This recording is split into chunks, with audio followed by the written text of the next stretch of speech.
1051. Now, when you went to Jamaica and you did the documentary that's also called Reincarnated to go along with the album, where people, I know there were some people in Jamaica that felt a little unsure about the reasons that you did that. They felt like, is this a marketing ploy? You gotta know what's happening. A lot of people come to Jamaica and steal their culture, run off and make money off of them. So I get that. And then Jamaica's a very poor country. There's not a lot of opportunity. So I get that. And then the musicians, they treasure and they respect what they have, and that's theirs. That's their reggae music. So what I did differently to prove to them and to show them that I was not that guy, I brought a program out there called Mind Gardens, which is a program that teaches them how to grow produce and grow fruits and vegetables in their own communities from the bottom to the top, where they'll be able to eat these produce and also sell these produce, export, import, building their minds, bodies, and soul. That's what I brought with John Paul Mitchell to Jamaica, to show them that I wasn't that guy that's just gonna come here and steal some reggae music and red, yellow, and green and run off and make $100 million and forget about. No, I'm building something that y'all gonna grow, that's for y'all, by y'all, from me. Hello. Have you had conversations with other OGs like Dr. Dre? Has Dre called you up? Okay, what's up with the Snoop Lion thing? I mean, they all respect my move, man, because I mean, I built this, man. You know what I'm saying? 20-something years on that hip-hop tip doing what I do. I got the right to step out. Absolutely. And do what I do. You know what I'm saying? Because I've been a very respectful young man and been a very good, peaceful, positive movement for hip-hop. I've been taking hip-hop to the next level. I've been actually the face of hip-hop for the past 5 or 10 years, if you really want to be real globally, representing it like it's supposed to be represented. So when people speak on hip-hop, they can never speak negative, because they had someone like myself who was representing it to the fullest for everybody. And I mean, from the little rappers to the big ones, to the east, the south, the west, everywhere. I always show love and represent it the way I know how. So when I decide to leave it alone for a minute, they thankful that I'm able to step out and do this, because it gives them room to breathe and do what they do. You think hip-hop will ever allow its artists to grow outside of the box? Because it seems like whenever, you know, Wayne wants to go do rock or you want to do reggae, they be like, oh, that ain't hip-hop. Like, why can't you just help the genre grow? It works. Look at CeeLo Green. Absolutely. He popping. He stepped out of the Goody Mob, went on the TV show. He got a little review he doing in Vegas. He getting money. He popping off. You know, it works, man. It's just a matter of, you got to understand, it's going to be 3 or 4 negative people who going to always feel like we not staying true to hip-hop. But we are, because hip-hop wasn't made to stay in one lane. Because if it was, it would have just stayed in the Bronx. Absolutely. It grew from that to this, to that, to Queens, to there, to here. And then when it got to California, it went to the South and went here. And believe it or not, it's overseas, partner. So you have no control over what hip-hop is. You know, when I went to Europe and I was hearing they rapping, but they rapping in like their language and they doing it a different way. And then I went to London and I'm hearing the dubstep. I'm like, wow, this is different. Then I come back to America, now everybody doing dubstep. So y'all stealing they whoop-wop, but it ain't stealing, because it was all born and bred from hip-hop. Do you plan to spend a lot more time in Jamaica now? I think I have to. I think I have to go out there and make sure that this process moves along properly. And I also have some work to do with Barrington Levy. That was one of my partners from way back in the days, and I didn't get a chance to work with him on this record. But I got to go back out there on the second record to get with him, because he going to give me that that I was missing on this one. Do you eat the food? You eat the jerk chicken? Jerk chicken! It's the best part. Curry goat and all that? You eat all that? Man, I had a plate full of goat and curry and all that. Man, I was getting busy, man. Yeah. Do you feel like when you go there that you can go places, like, can you go places by yourself and just go out to parties, or do you feel like you got to have people with you? Jamaica is different. It is very different. Yeah, very different, especially the places you're going. Yeah, it's different. It's hood, but I mean, I'm a hood, so I mean, I blend in and mix and match everywhere Snoop, I go. you do not blend in. You don't blend in. Cut it out. Yeah, you're 6 foot. You cannot blend in. Don't blend in. I know how to get in the corner and post up and just make the fire alarm go off, and they know I'm right there. I know how to do that. What about your diet? Have you changed your diet now that you're Snoop Lion? You can't 'Cause tell I remember what watching. what I look like to you, baby. Talk to me. You've always kind of looked. You look the same since '92, Snoop. No, because I remember. But see, but listen Snoop to ain't what you changed said. at Now, all. I can show you some rappers that didn't change since '92. No, but I remember watching your reality show and watching you eat, and my wife didn't want me eating chicken and all that. It was a big deal. So what is it like now? I'm more fruit, vegetable, water. You see me on Instagram with them little Puff Daddy waters. But you didn't give it that fried chicken, right? Okay, all right, just said, checking. Make sure I can't If give you up don't fried quit chicken. Not if you're in Jamaica. Number fish and chicken If out you there. don't get out of here, quit it. Fried chicken. We was looking for Popeyes last night. They said they closed at 10 o'clock. I'm so happy. Like, how they gonna close? They ain't right out here in New York. How they gonna close Popeyes at 10 o'clock? Snoop, you probably never been fat in your life, man. Right. No, he definitely hasn't. I was a fat baby. That's about it. He's like, I'm never going back to that. Now, what about hip hop as far as West Coast hip hop? How are you enjoying that from Kendrick to You know what? I'm so proud of my young homies right now. They getting busy. They actually, for a minute, the South was running the game, right? You know, which we all could sit back and say, wow, they really running the game. Now, I'm going to have to say my guys from the West Coast is running the game with no help from Dr. Dre and Snoop Dogg. And that's what we was. You know what? That's what we had somebody from Vibe magazine here. We was arguing about Kendrick just arguing now. about Who do we Kendrick. contribute Kendrick's success to? Dr. To Dre. Kendrick Lamar. And that's what we said. Kendrick Lamar. Because when Dr. Dre discovered Kendrick Lamar, he was already dope. He was already polished. Dr. Dre knows how to make a rock a diamond. And to me, he didn't have to do what he did with me and Eminem and all the other guys with Kendrick. He just had to with Kendrick. With us, he had to and all of that, you know what I'm saying, to make the rock shine. With Kendrick, he just had to blow the dust off of him and let him go because he already knew what he wanted. He had his team in place. He had direction. He's a seed. Kendrick is a seed. He's a product of Dr. Dre, Snoop Dogg, NWA, the West Coast. His age, his genre, he comes up listening to us.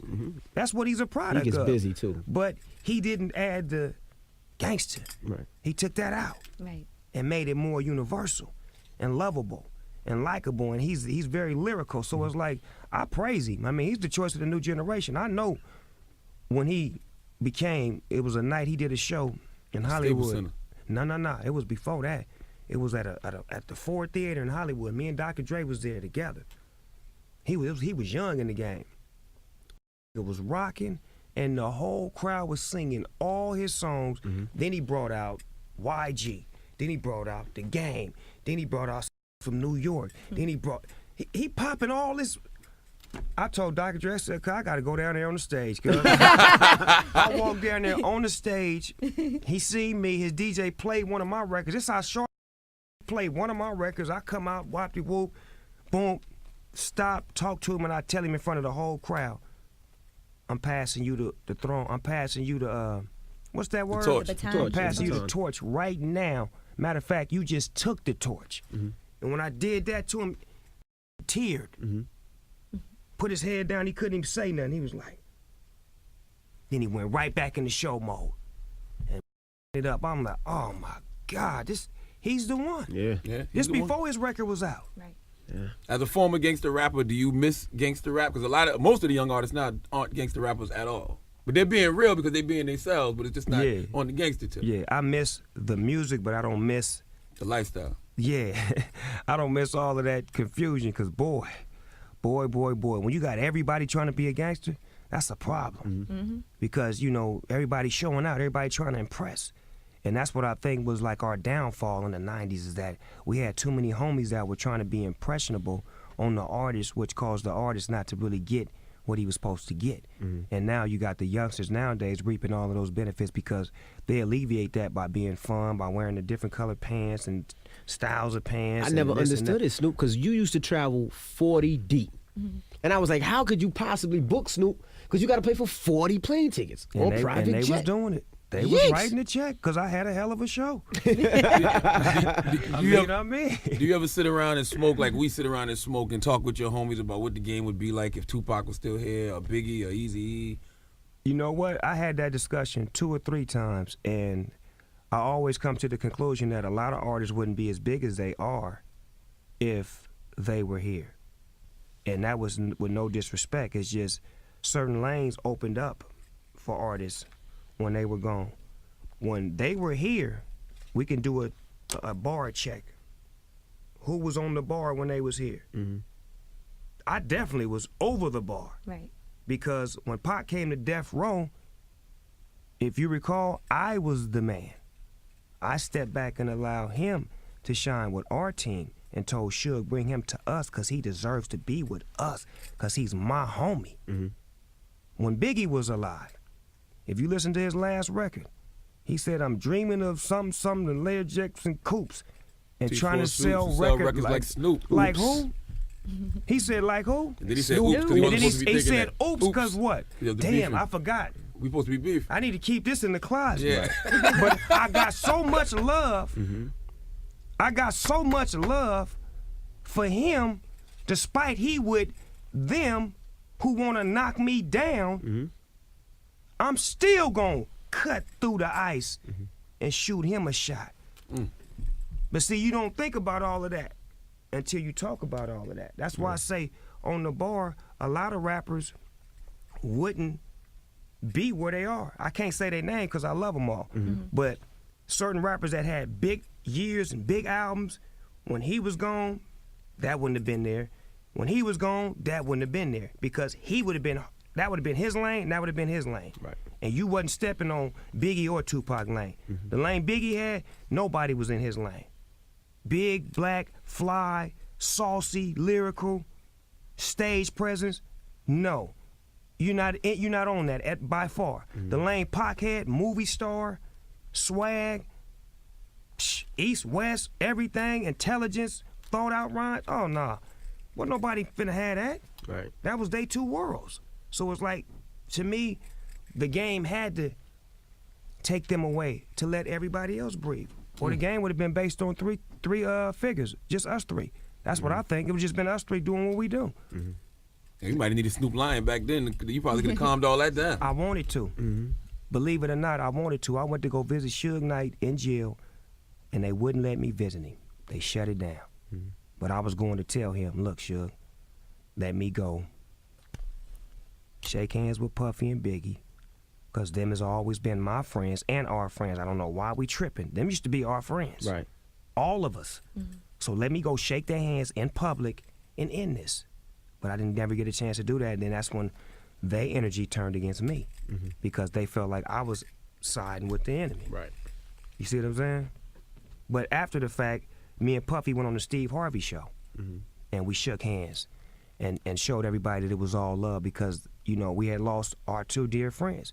And me and Puffy was like, you know what, we're not going to let nothing come between us. And we became friends, and we bonded, and we went all over the world, and we became close friends. And that really bridged a lot of the nonsense, too, to see me and Puffy come together because we were both from those immediate camps. Right. And we were immediate people. And for us to say, you know what, we need to make a change and do this, that really made everybody else say, wow, I could finally come to the party and breathe and not have to have a gun and all. It's stressful, man, to be in a party looking around and not being able to have fun, man. Right. Did you ever want to make a spiritual transformation back then? I mean, you're embracing the spiritual transformation now, but back then you had the murder case. I wanted to. I really wanted to, man, but it was so hard to lead a game. Right. And I was so 1 foot in. I ain't got no feet in now, so it's easy to break away. I had 1 foot deep in the game because I still had my homies with me. I still was halfway gangbanging. I still was bringing my neighborhood to things, so it's like they get mad. Then I get mad, and before you know it, I got a lawsuit. Right. Right. Now, what about movies? Back in the movies, any movies you got lined up? Yeah, I got me and Wiz Khalifa going back in on High School too. High School too? Okay. Yeah, we going back in. I had so much fun working with Wiz, man. Congratulations on this new baby. And Bash. man, that's my nephew, man. Wiz is a fun guy to work with, you know. He's a cool dude. I think that really might be your son on the low. I think that if we go to Pittsburgh, because you are a Steelers fan, if we go to Pittsburgh, I really think you might see pictures of Snoop and Wiz mama crib. Oh, Like, stop it, stop it. y'all act a lot alike, man. Absolutely. And you know what? My oldest son is the one who put me up on Wiz, right? Because I had never heard him when I first got up on him. And my oldest son was like, Pops, Wiz Khalifa, Wiz Khalifa. I'm like, man, let me listen to him. I listened to him, I'm like, man, he fly. So when I met him, I'm like, can I get you to do a song with me? So he did a song with me. I did a song with him. Then we just hung out. And when we hung out, I swear to God, he reminded me of me like 15 years ago. And he was just happy. that love, Go lucky happy, love, yep. smoke. Nothing gets him mad. Nothing make him mad. I'm just like, oh, man. So we went in and wrote a movie, put the movie out. The movie did awesome. I mean, around the whole globe to where the movie people giving us money for the part 2 right now. So we going back in to do a record and a movie. You know, Young, Wild, and Free was on there as Classic. well. That was our theme song. That was part our of theme it. song That was we our got theme on there. song of That it. was? Classic. What? Yep. Oh, wow. That was our theme song. I mean, that just was a beautiful collaboration, man. And that to me was a great move because that's what I wanted to do. I wanted to get with Wiz and sit him down and make him a movie star and tell him, look, man, we could take your career to a whole nother level. Just believe in me. And he believed in me. And ever since then, he been running wild. I'm so proud of him. Yeah. big endorsements. He doing his thing. I mean, he's a rock star now. What you do for 420? I had a party, a mansion party. Oh, and it didn't work out. No. What happened was the police shut it down until I got there, right? Because we didn't want so much nonsense. So when I got there, we pulled the police to the side, patted his pockets, gave him a few things, and the party continued. Allegedly. Oh, We'll but say I thought allegedly, they said Snoop. that they shut it down because the neighbors were complaining. There was no permit. Listen, they shut the party down until I got there. I got there like 1 o'clock, and when I got there, it still was like 300-400 people there. So instead of the sheriff shutting it all the way down, we just had a nice conversation with him and told him, look, man, it's a holiday. We're going to be out of here. Man, come on, man. We'll be out of here in It's an official holiday. Yeah, and he let it go down. Dope. Well, we appreciate you stopping through, Snoop Dogg. Absolutely. Or Snoop Lion. Snoop Yeah, Lion. man, The anytime. album Reincarnated is in stores right now. And this morning, we usually play like workout music on a Wednesday. But today Y'all we're do? going to do a Snoop mix. I got a workout song on there. Which one? It's called Get Away.